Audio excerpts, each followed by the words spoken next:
गीतकार नेपाल राणाभाट सुबोधको सायद मैले सकिन कि बोलको नयाँ गीतको म्युजिक भिडियो आइतबार पोखरामा सार्वजनिक गरिएको छ। गीतकार प्रतिष्ठान नेपालको आयोजनामा भएको कार्यक्रममा नेपाल संगीत तथा नाट्य प्रज्ञा प्रतिष्ठानका पूर्व कुलपति सरू भक्तले भिडियो विमोचन गर्दै साहित्यकार तथा गीतकारहरू समाजकै अङ्ग भएकाले समाज सापेक्ष सिर्जना लेख्ने गरेको धारणा राख्नुभयो। जीविकोपार्जनका लागि पेशागत रूपमा विविध क्षेत्रमा क्रियाशील भए पनि गीतकार, संगीतकार र कलाकारले आफू भित्रको सृजनशीलता प्रस्तुत गर्ने कुरामा लाग्नुपर्ने सरू भक्तको भनाइरहेको थियो। स्रष्टाले जुन एउटा मार्मिक गीतको रचना गर्नुभएको छ त्यसलाई यो म्युजिक भिडियो मार्फत तपाईहरुले प्रस्तुत गर्नुभयो र त्यो पनि धेरै मार्मिक भएको छ। त्यसको लागि यहाँहरु सबैलाई म हार्दिक बधाई ज्ञापन गर्न चाहन्छु।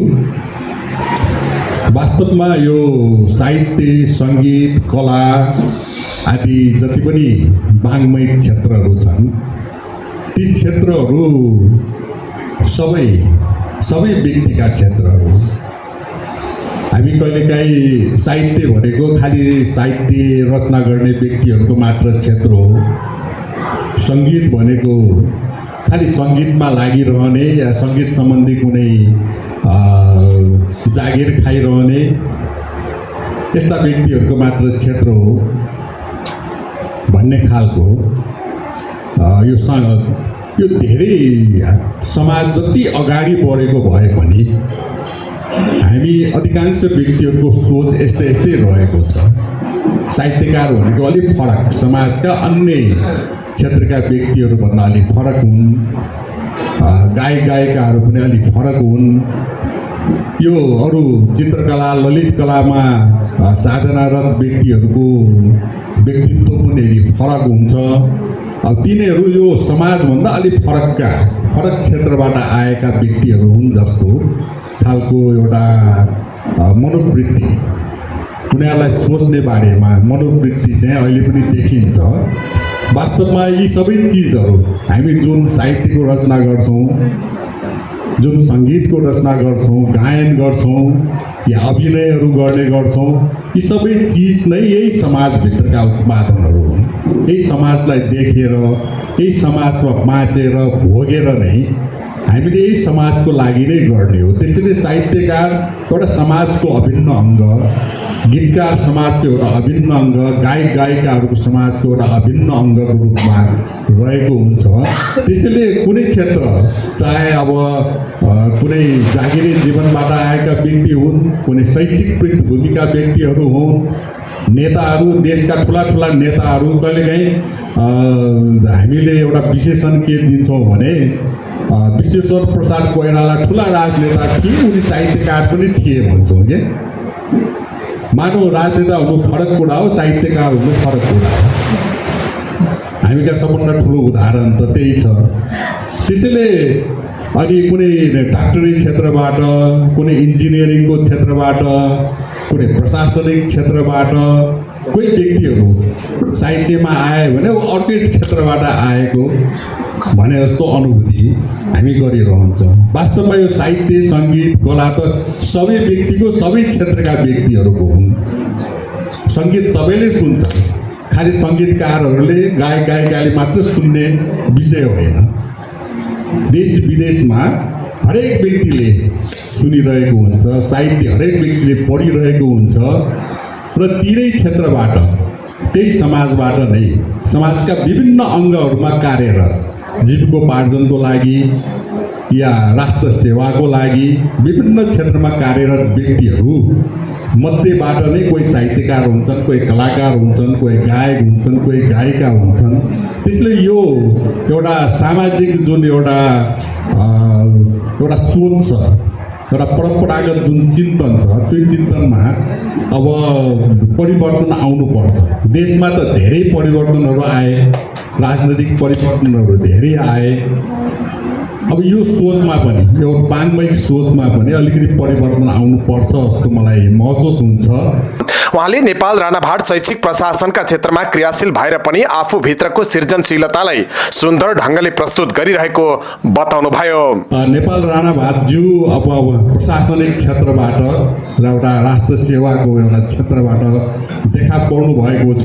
एउटा फरक क्षेत्रबाट आउनु भएको होइन। उहाँ यही समाजको एउटा सेवक भएर आफूले जीवनमा जुन देखेका भोगेका अनुभव र अनुभूतिहरूलाई उहाँले जुन एउटा काव्यात्मक रूपले गीतात्मक रूपले यो गीतमा उहाँका अन्य गीतहरू यसभन्दा अगाडि पनि धेरै गीतहरू आइसकेको जानकारी मलाई प्राप्त भएको छ र यो जुन एउटा मार्मिकताले धेरैलाई छोएको छ, यो गीतको मार्मिकताले धेरैलाई छोएको मैले महसुस गरेँ र यस्ता मार्मिक गीतहरूले निश्चित रूपले सबैको मनलाई छुने नै गर्दछ।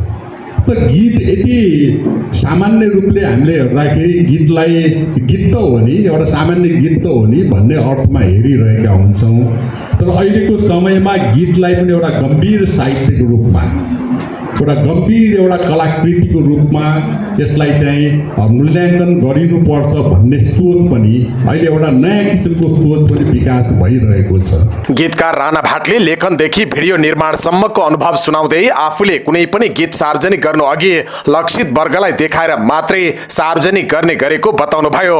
उहाँले गीतमा समाजको कथा समेट्ने प्रयास गरेको भन्दै भिडियोले गीतलाई न्याय गरेको अनुभूति सुनाउनुभयो। मैले एउटा कथा लेखेँ, जुन कथा मेरो घर परिवारको सन्दर्भसँग मेल खाने, तर पात्र र परिवेश चाहिँ फरक थियो। कक्षा 9 पढ्दा म जम्मा 13 वर्षको थिएँ र त्यति बेला लेखेर मैले वास्तवमा मेरो आमालाई मैले धेरै हँसाउने कोसिस गरेको छु। जिन्दगीमा 2 पटक मेरो आमालाई मैले रुवाएको छु। त्यो कथा मैले कसलाई सुनाउने भन्दा पहिलोचोटि मेरो आमालाई सुनाएँ र आमा त्यो कथा सुनेपछि बेसरी रुनुभयो। अनि मलाई लाग्यो यो कथामा केही चाहिँ यसको भावले छोयो, यो मैले ठिकै लेखेको छु कि वास्तवमा मैले यो लेख्ने काम चाहिँ अगाडि बढाउनुपर्छ कि भन्ने मैले 13-14 वर्ष हुँदा नै अनुभूति गरेको कुरा हो। त्यसपछि मेरो आमालाई मैले अस्ति मात्रै रुवाएँ यो गीत तयार भएर। अनि पहिलोचोटि मैले मेरो श्रीमती र आमालाई राखेर सँगै राखेर देखाएँ, किनकि अब उहाँहरूले चाहिँ यो सेन्सर गर्ने ठाउँ मैले हद भेटिनँ र देखाउँदाखेरि गीत सिद्धिएपछि हेरेँ आमाको ततिर फर्केर रोइराख्नु भयो। कस्तो लाग्यो आमा यो गीत भनेको? राम्रो लागेन भन्नुभयो। उहाँले राम्रो लागेन भन्नुभयो। किन राम्रो मान्नु भएन भनेको यस्तो रुवाउने गीत पनि राम्रो हुन्छ भनेर भन्नुभयो है। मैले जिन्दगीमा 2 पटक आमालाई रुवाएँ र अघि हाम्रो देवी नेपालजीले भन्नुभएको थियो कसैले गाली गरेर चोट पुर्याएर उपशब्द बोलेर कसैको चित्त दुखाएर रुवाउनु र भावनालाई टच गरेर उहाँहरूको मर्मलाई चाहिँ उजागर गरेर रुवाउने कुरा चाहिँ फरक कुरा रहेछ। र आफैमा म चाहिँ मैले जति पनि शब्दहरू गीतमा हुने मैले लेखेका मुक्तकहरू कविताहरूदेखि सबै कुराहरू अलि भावनामा बग्ने खालका सेन्टिमेन्टल प्रकृतिका छन् र मैले कतिपय प्रस्तुति मेरो तालिम केन्द्रमा उपस्थित हुने शिक्षकहरूमा मैले प्रस्तुत गर्छु र उहाँहरूको रेस्पोन्सको आधारमा यो ठिक कि बेठिक भन्ने कुराहरूलाई मैले चाहिँ जज गर्ने गर्छु। यो भिडियो अस्ति पनि मैले 2 पटक हाम्रो बाल विकासका शिक्षकहरू 60 जना हुनुहुन्छ, उहाँहरूको छोटा छोटा रूपमा ब्रेक टाइममा देखाएँ, सबै रुनुभयो। अनि मलाई लाग्यो गीत लेखन हुने खालको छ भन्ने लाग्यो। शिक्षा तालिम केन्द्र गण्डकी प्रदेशका तालिम प्रमुख समेत रहनुभएका राणाभाटका यसअघि करिब 1 दर्जन गीत रेकर्ड भएका छन्। उहाँको समयका स्वरहरू नामक मुक्तक संग्रह पनि प्रकाशित छ।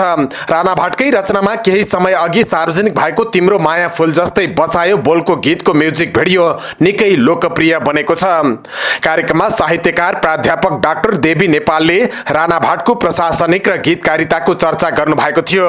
उहाँले आँखाको गीतकार, मस्तिष्कको गीतकार र मुटुको गीतकार गरी 3 प्रकारको गीतकार हुने चर्चा गर्दै राणाभाटलाई मुटुको गीतकारका रूपमा चित्रण गर्नुभयो।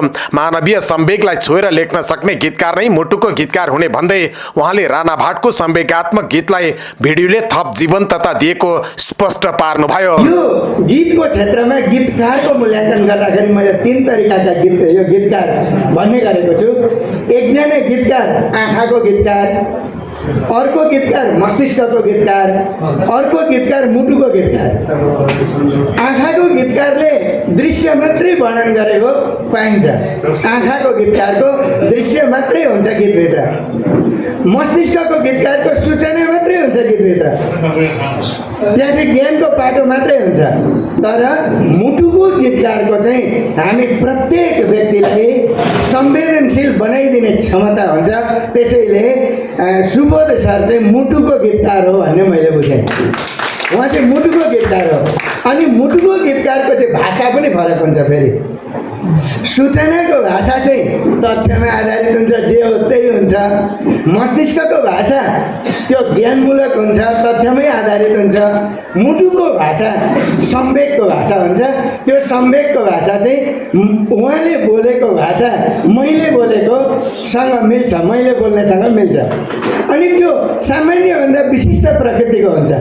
मुटुका गीतकारहरू मेरो आँसुले सगरमाथा डुब्यो लेख्छन्। हामी प्रश्न गर्दैनौँ कति छ गीतकारज्यू तपाईँको आँसु, तपाईँको आँसुमा त गुच्चा पनि डुब्दैन, किन यस्तो गर्नुभयो हामी प्रश्न गर्दैनौँ। कति धेरै पीडा रहेछ अर्थ लाउँछौँ, त्यो चमत्कारपूर्ण अर्थ आउँछ त्यहाँ। तिमी मेरी मुटुको टुक्रा हो भनेर संवेगको भाषा बोलिदिन्छ। मुटुको टुक्रा अर्कै हो भने त तपाईँ मर्नुहुन्छ होला नि, हामी प्रश्न गर्दैनौँ। हामी कति धेरै माया गर्दो रहेछ भन्छौँ, त्यो संवेगको भाषा हो। आज संवेगको भाषालाई उहाँले ल्याएर यस्तो महत्त्वपूर्ण गीत बनाइदिनु भयो।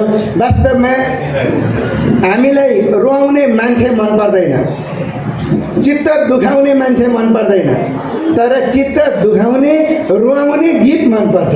प्रतिष्ठानका अध्यक्ष अनुराग अधिकारीको अध्यक्षतामा भएको कार्यक्रममा पोखरा प्रज्ञा प्रतिष्ठानका संस्थापक कुलपति पद्मराज ढकाल, गायक पुरुषोत्तम नेउपाने, तनहुँ सम्पर्क समाजकी अध्यक्ष भुवन पराजुली काफ्ले, गायक भीम लिम्बू, भिडियोका निर्देशक तथा पोखरा थिएटरका अध्यक्ष परिवर्तन लगायतले शुभकामना दिनुभएको थियो। गीतकार स्वयं राणा भाटको संगीत तथा रचना रिमाल र भीम लिम्बूको स्वर रहेको म्युजिक भिडियोमा रमेश तिमिल सिन्हा, सरिता दानकोटी र नेपाल राणा भाट सुबोधको अभिनय रहेको छ।